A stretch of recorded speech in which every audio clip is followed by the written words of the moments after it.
Hi friends, ಎಲ್ರಿಗೂ ನಮಸ್ಕಾರ. Welcome back to Teju kitchen and blogs. ಇವತ್ತು ನಾನು ಮಾಡ್ತಾ ಇರೋಂಥ ಸ್ಪೆಷಲ್ ರೆಸಿಪಿ ಚಿಕನ್ ಮಸಾಲ. ಇದನ್ನು ನಾನು ಯಾವ ರೀತಿ ಮಾಡ್ತೀನಿ ಅಂತ ನಾನು ನಿಮಗೆ ಈ ವಿಡಿಯೋದಲ್ಲಿ ತೋರಿಸ್ತೀನಿ. ಬನ್ನಿ ಮಾಡೋಣ. ಈ ಚಿಕನ್ ಮಸಾಲಾಗೆ ಏನೇನು ಇಂಗ್ರೀಡಿಯೆಂಟ್ಸ್ ಬೇಕು ಅಂತ ನೋಡೋಣ. ಇದರಲ್ಲಿ ಒಂದು 2 ಟೇಬಲ್ ಸ್ಪೂನ್ ಆಗೋವಷ್ಟು ನಾನು ಚಿಕನ್ ಮಸಾಲ ಪೌಡರ್ ತೊಗೊಂಡಿದ್ದೀನಿ. 1 tablespoon chilli powder, 1 tablespoon ಧನಿಯಾ ಪೌಡರ್ ಹಾಗೂ ಸ್ವಲ್ಪ ಎಣ್ಣೆನೂ ಕೂಡ ತೊಗೊಂಡಿದ್ದೀನಿ. ರುಚಿಗೆ ತಕ್ಕಷ್ಟು ಉಪ್ಪು, ಒಂದು 3 ಟೇಬಲ್ ಸ್ಪೂನ್ ಆಗುವಷ್ಟು ಹಸಿ ತೆಂಗಿನಕಾಯಿ ತುರಿನ ತೊಗೊಂಡಿದ್ದೀನಿ. ಸ್ವಲ್ಪ ಪುದೀನ ಸೊಪ್ಪು, 1 ಮೀಡಿಯಮ್ ಸೈಜ್ ಟೊಮೆಟೊ ತೊಗೊಂಡಿದ್ದೀನಿ, 2 ಮೀಡಿಯಮ್ ಸೈಜ್ ಆಗೋಷ್ಟು ಈರುಳ್ಳಿ, 1 ಗೆಡ್ಡೆ ಬೆಳ್ಳುಳ್ಳಿನ ಸಿಪ್ಪೆ ಸುಲಿದಿಟ್ಕೊಂಡಿದ್ದೀನಿ, 1 ಇಂಚು ಶುಂಠಿ, 1 ಚಕ್ಕೆ, 1-2 ಪೀಸ್ ಆಗುವಷ್ಟು ಲವಂಗ, ಒಂದು ಅರ್ಧ ಟೇಬಲ್ ಸ್ಪೂನ್ ಅರಿಶಿನ ಹಾಗೂ ಲಾಸ್ಟಲ್ಲಿ ಕೊತ್ತಂಬರಿ ಸೊಪ್ಪನ್ನು ತೊಗೊಂಡಿದ್ದೀನಿ. ಈ ಎಲ್ಲ ನಾನು ಏನು ಇಂಗ್ರೀಡಿಯೆಂಟ್ಸ್ನ ತೋರಿಸ್ಕೊಂಡಿದ್ದೀನಿ ಇದೆಲ್ಲ ಮಸಾಲ ರುಬ್ಕೊಳ್ಳೋದಕ್ಕೋಸ್ಕರ. ಮತ್ತು ಒಗ್ಗರಣೆಗೆ ಅಂತ ಸ್ವಲ್ಪ ಕರಿಬೇವಿನ ಸೊಪ್ಪು, ಒಂದು ಅರ್ಧ ಈರುಳ್ಳಿನ ಸ್ಲೈಸಾಗಿ ಕಟ್ ಮಾಡಿ ಇಟ್ಕೊಂಡಿದ್ದೀನಿ. ಅರ್ಧ kg ಚಿಕನ್ನ ಕ್ಲೀನಾಗಿ ವಾಶ್ ಮಾಡಿ ಇಟ್ಕೊಂಡಿದ್ದೀನಿ. ಈಗಾಗಲೇ ನಾನು ಏನೇನು ಇಂಗ್ರೀಡಿಯೆಂಟ್ಸ್ನ ನಾನು ತೋರಿಸ್ದೆ ನಿಮಗೆ ಮಸಾಲ ರುಬ್ಕೊಳ್ಳೋದಕ್ಕೋಸ್ಕರ ಅಂತ. ಎಲ್ಲ ಇಂಗ್ರೀಡಿಯೆಂಟ್ಸ್ನೂ ಕೂಡ ಹಾಕ್ಕೊಂಡು ಒಂದು ನೀಟಾಗಿ ಗ್ರೈಂಡಾಗಿ ಒಂದು ತಿಕ್ಕ ಪೇಸ್ಟ್ನ ನಾವು ರೆಡಿ ಮಾಡ್ಕೋಬೇಕು. ಹೆಚ್ಚಿಗೆ ನೀರು ಹಾಕೊಳ್ಳೋ ಅವಶ್ಯಕತೆ ಇಲ್ಲ, ಸ್ವಲ್ಪ ಗಟ್ಟಿಯಾಗೇ ಇದ್ದರೆ ಸಾಕು ಮಸಾಲ. ಏನೇನು ಇಂಗ್ರೀಡಿಯೆಂಟ್ಸ್ ಅಂದರೆ ನಿಮಗೆ ಇನ್ ಕೇಸ್ ಗೊತ್ತಾಗಿಲ್ಲ ಅಂದರೆ ಡಿಸ್ಕ್ರಿಪ್ಷನಲ್ಲೂ ಕೂಡ ಹಾಕಿರ್ತೀನಿ, ಒಂದು ಸಲ ಚೆಕ್ ಮಾಡ್ಕೊಳ್ಳಿ. ಈ ಎಲ್ಲ ಇಂಗ್ರೀಡಿಯೆಂಟ್ಸ್ ಜೊತೆಗೆ ನಾನು ಚಿಲ್ಲಿ ಪೌಡರ್ ಮತ್ತು ಧನಿಯಾ ಪೌಡರ್ ಏನು ತೋರಿಸಿದ್ದೆ ಅದನ್ನು ಕೂಡ ಹಾಕ್ಕೊಂಡು ಇದ್ರ ಜೊತೆಗೇ ರುಬ್ಕೊಂಡು ಒಂದು ಪೇಸ್ಟ್ನ ರೆಡಿ ಮಾಡ್ಕೋಬೇಕು. ಇಲ್ಲಿ ನೀವು ಹೆಚ್ಚಿಗೆ ಖಾರ ತಿಂತೀನಿ ಅಂದರೆ ಸ್ವಲ್ಪ ಹೆಚ್ಚಿಗೆ ಖಾರನೂ ಕೂಡ ಮಾಡ್ಕೋಬೋದು. ನಾನು ಲೈಟಾಗಿ ನಮ್ಮ ಮನೇಲಿ ಮಾಡೋದ್ರಿಂದ ನಾನು ಕಡಿಮೆನೇ ತೋರಿಸಿದ್ದೀನಿ.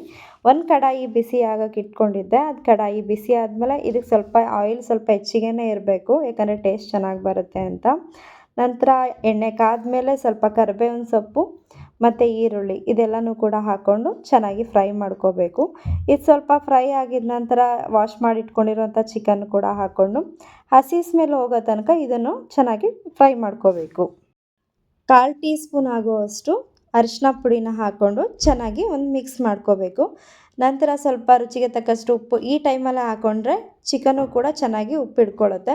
ಸೊ ಅದಕ್ಕೋಸ್ಕರ ನಾನು ಈಗಲೇ ಹಾಕ್ಕೊಂಡು ಒಂದು ಚೆನ್ನಾಗಿ ಮಿಕ್ಸ್ ಮಾಡಿ ಲಿಡ್ನ ಕ್ಲೋಸ್ ಮಾಡಿ ಒಂದು 10 to 15 ಮಿನಿಟ್ಸ್ ಕುಕ್ ಆಗೋದಕ್ಕೆ ಬಿಡ್ತಾಯಿದ್ದೀನಿ. ಸೊ ಇವಾಗ ನೋಡಿ ಸ್ವಲ್ಪ ಚಿಕನ್ ಕೂಡ ಚೆನ್ನಾಗಿ ಬೆಂದು ನೀರೆಲ್ಲ ಬಿಟ್ಕೊಂಡಿದೆ.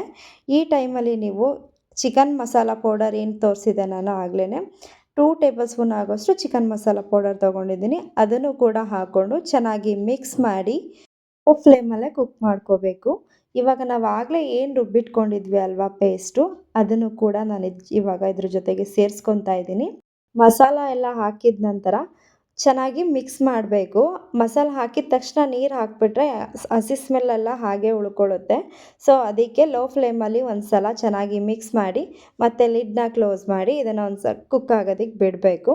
ಸೊ ಇದು ಹಸಿ ಸ್ಮೆಲ್ಲೆಲ್ಲ ಹೋಗಿದ ನಂತರ ನೀರನ್ನು ಹಾಕ್ಕೋಬೇಕು. ಇಲ್ಲಿ ನಮಗೆ ಎಷ್ಟು ಕನ್ಸಿಸ್ಟೆನ್ಸಿ ನೋಡ್ಕೋಬೇಕು. ಇದನ್ನು ನಾವು ಇಲ್ಲಿ ಚಿಕನ್ ಮಸಾಲ ಗ್ರೇವಿ ಮಾಡ್ತಾ ಇರೋದ್ರಿಂದ ಇದಕ್ಕೆ ಹೆಚ್ಚು ನೀರು ಅವಶ್ಯಕತೆ ಇರಲ್ಲ. ಸ್ವಲ್ಪ ನೀಟಾಗಿ ಜಾರನ್ನ ತೊಳೆದು ಅದೇ ನೀರು ಹಾಕಿ ಲಿಡ್ನ ಕ್ಲೋಸ್ ಮಾಡಿ ಇದನ್ನು ಒಂದು 15 ನಿಮಿಷ ಕುಕ್ ಮಾಡಿದ್ರೆ ಸಾಕು.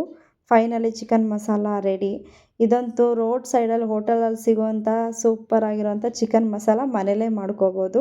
ಟೇಸ್ಟ್ ತುಂಬಾ ಚೆನ್ನಾಗಿರುತ್ತೆ. ನೀವು ಕೂಡ ಮನೇಲಿ ಟ್ರೈ ಮಾಡಿ ಹೇಗೆ ಬಂತು ಅಂತ ಕಮೆಂಟ್ ಸೆಕ್ಷನಲ್ಲಿ ತಿಳಿಸಿ. ನೀವಿನ್ನೂ ಹೊಸದಾಗಿ ನನ್ನ ಚಾನಲ್ ನೋಡ್ತಾ ಇದ್ದರೆ ದಯವಿಟ್ಟು ಸಬ್ಸ್ಕ್ರೈಬ್ ಮಾಡಿ ಹಾಗೂ ಬೆಲ್ ಐಕನ್ನ ಕ್ಲಿಕ್ ಮಾಡೋದನ್ನು ಮರಿಬೇಡಿ. ಬೆಲ್ ಐಕಾನ್ ಕ್ಲಿಕ್ ಮಾಡೋದ್ರಿಂದ ನಾವು ಮಾಡೋಂತಹ ವೀಡಿಯೋಗಳು ನಿಮಗೆ ಫಸ್ಟ್ ನೋಟಿಫಿಕೇಷನ್ ಬರುತ್ತೆ. Thank you for watching.